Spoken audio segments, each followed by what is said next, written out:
পাপ করার পরে নিরাশা হবে বা কেন? মানুষ যদি বুঝতে পারে আল্লাহর দয়া, তাহলে মানুষ নিরাশা হবে না। আবু হুরায়রা রাদিয়াল্লাহু তাআলা আনহু বলেন, রাসূল সাল্লাল্লাহু আলাইহি ওয়াসাল্লাম বলেছেন, লা ইয়ালামুল কাফিরু মা ইনদাল্লাহি মিনার রাহমা। অস্বীকারী কাফের পাপী যদি জানতো আল্লাহর নিকটে কত দয়া আছে, তাহলে মা কানাতা মিন জান্নাতি আহাদুন, পৃথিবীর কোনো মানুষ আল্লাহ তাআলার জান্নাত থেকে নিরাশা হতো না। সবাই আশাবাদী হতো যে আমি জান্নাত পাব। যেহেতু মানুষ জানে না আল্লাহর দয়া কত, কাজেই সে পাপ করার পরে নিজেকে হারিয়ে ফেলে। সে আল্লাহর দয়া রহমতের আশাধারী হতে পারে না বা চেষ্টা করতে পারে না। অথচ রাসূল সাল্লাল্লাহু আলাইহি সাল্লাম বহুদিন পূর্বে বলে গেছেন, লা ইয়ালামুল কাফির, অস্বীকারী যদি জানতো মা ইনদাল্লাহি মিনার রাহমা, আল্লাহর নিকটে কত দয়া আছে। মা কানাতা মিন জান্নাতিহি আহাদুন, তাহলে পৃথিবীর কোনো মানুষ নিরাশা হতো না এই বলে যে আমি জান্নাত পাবো না। যেহেতু মানুষ জানে না তার দয়া ও ক্ষমা কত বেশি, কাজেই মানুষ সময়ে সময়ে নিরাশা হয়ে বসে পাপ করেছে এই জন্য। আবু হুরায়রা রাদিয়াল্লাহু তাআলা আনহু বলেন, রাসূল সাল্লাল্লাহু আলাইহি সাল্লাম বলেছেন, ইন্নাল আবদা ইযা আযনাবা যামবান, যখন কোনো দাস দাসী কোনো মানুষ পাপ করে, পাপ করার পরে বলে, রব্বি আযনাবতু যামবান ফাগফিরহু, প্রতিপালক আমি পাপ করেছি, তুমি আমাকে ক্ষমা করো।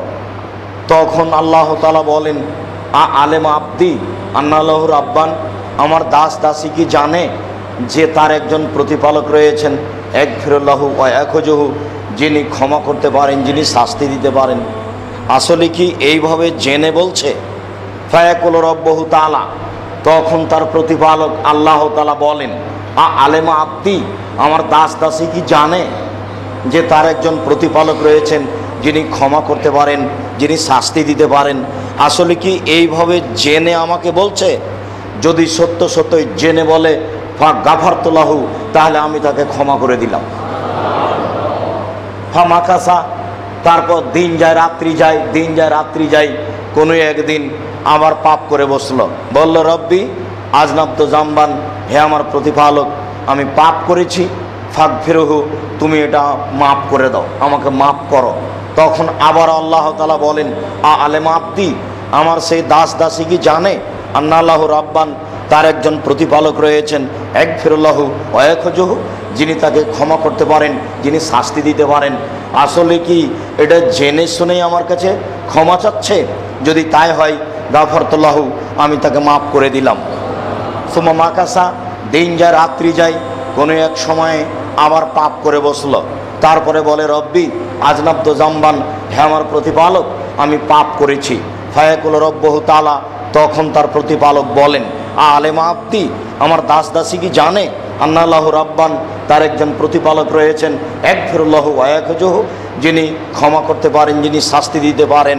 যদি সত্য সত্যই এটা জেনে আমাকে বলে থাকে, গাফারতু লাহু, আমি তাকে মাফ করে দিলাম। ফাল ইয়াফাল মা শা, এটা তার জীবনে যতবার ঘটবে ততবার যদি আমাকে সত্য সত্যই জেনে বলে আমার ভুল হয়েছে, আমি আল্লাহ তাকে ততবার ক্ষমা করব। কোনো বান্দা কত পাপ করেছে এটা আমি পারোয়া করি না, আমি দেখতে চাই সে আমাকে কিছু বলছে কিনা, সে কত বড় পাপী এটা আমি হিসাব করি না। আনাস রাদিয়াল্লাহু তাআলা আনহু বলেন, রাসূল সাল্লাল্লাহু আলাইহি সাল্লাম বলেছেন, আল্লাহ তাআলা বলেন, ইবনা আদম মা দাওয়াতানি ওয়া রাজাউতানি, হে আদম সন্তান, আদমের ছেলেমেয়েরা শোনো, আমি তোমাদের আশা অনুযায়ী, আমি তোমাদের ভরসা অনুযায়ী, তোমরা যেভাবে আমার প্রতি আশা করো সেভাবেই আমি। ফাস্তাগফারতানি গাফারতু লাকা, আমার কাছে ক্ষমা চাও, আমি ক্ষমা করে দেব। ওয়ালা উবালি মা আলাইকা ফিকা, আমি পরোয়া করি না তুমি কত বড় পাপী, আমি পরোয়া করি না তুমি কত বড় পাপী। তুমি আমার কাছে যেইভাবে দাবি রাখো, যেইভাবে আশা রাখো, আমি আল্লাহ সেইভাবে আছি, তুমি কত বড় পাপী, আমি পরোয়া করি না। ইবনা আদম, আদমের ছেলেমেয়েরা শুনে রাখো, লাউ বালাগাত জুনুবুকা আনানা সামায়ে, তোমাদের পাপ বেশি হতে হতে যদি আকাশ পর্যন্ত পৌঁছে যায়, পুরো পৃথিবী আকাশ একবারে ভর্তি তোমার পাপ। সুম্মাস্তাগফারতানি, ফের আবার তুমি বলছো আমাকে, এরপরে তুমি বলছো আমাকে যে আমি পাপ করেছি, গাফারতু লাকা ওয়ালা উবালি, আমি তোমাকে ক্ষমা করে দেব, আমি পরোয়া করি না তুমি কত বড় পাপী। আমি তোমার বলার প্রতি ক্ষমান রয়েছি, তুমি আমাকে কখন বলছো যে আস্তাগফিরুল্লাহ ওয়া আতুবু ইলাইহি? তুমি কোনো সময় নিরাশা হবে না যে আমি এত বড় পাপী, আমি কি লজ্জায় বলি, এইটা তোমার প্রয়োজন নেই। আমি তোমার জন্য প্রতীক্ষমান রয়েছি, তুমি কখনো আমাকে বলো ইবনা আদম লা তাইতানি বিকরাবিলার যে খাতায়া তোমার লাকিতানি লা তুশরিক বিলা তাইতাকা বিকরাবে মাগফিরা। আদম সন্তান শুনে রাখো, তোমরা যদি বিচারের মাঠে উপস্থিত হও আকাশ জমিন পরিমাণ পাপ নিয়ে, শুধু পাপ আর পাপ, আর যদি শিরকি পাপ না থাকে, আমি আল্লাহ তোমাদের পাপের সমপরিমাণ ক্ষমা নিয়ে উপস্থিত হব। আমি পরোয়া করি না আদম সন্তান কত বড় পাপী, আমি প্রতীক্ষমান রয়েছি, আমাকে কখন বলে যে আমার ভুল হয়েছে।